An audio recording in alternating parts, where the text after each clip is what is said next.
Here we are outside of Anime North, and we can't wait to see what's inside this year. Have you ever been? No? Well, follow us.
Can you tell us what Anime North is all about?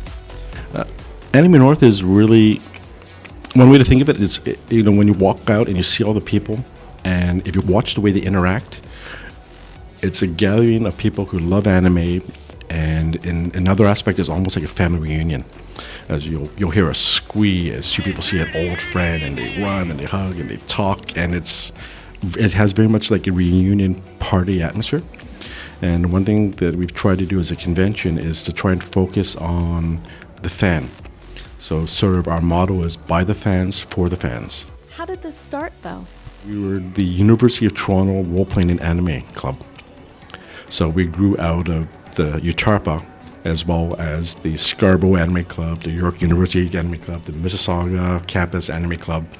So collectively, we got together, pooled our resources, and we started off at the Michener Institute, which is it's one of the medical science buildings down at U of T. They had an amphitheater that we used for monthly showings of anime. So we kind of said, no, hey, we're going to do a convention. We'll do a one-day event. We'll have some programming. We'll do some panels, watch some anime, have some dealers, see where it goes. So that very first year, we got 650 people. And our expectations were more around 300 to 400. And then after that, every year it's grown. Some years there's been big leaps, other years growth. But it's always been for us very steady growth, very consistent.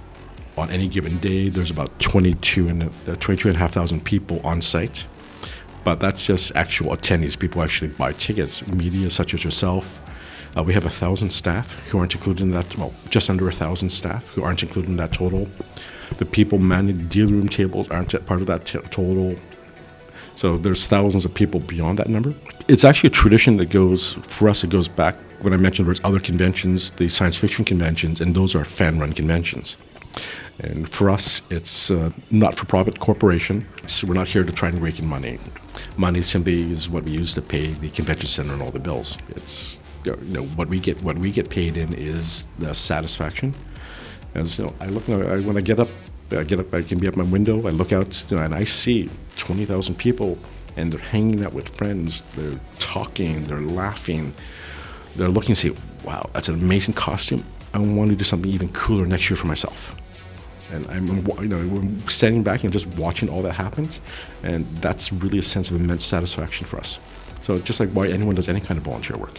People, like you're saying, they come, they dress how they want, but it's that no bully mentality. And that's what I really like about it.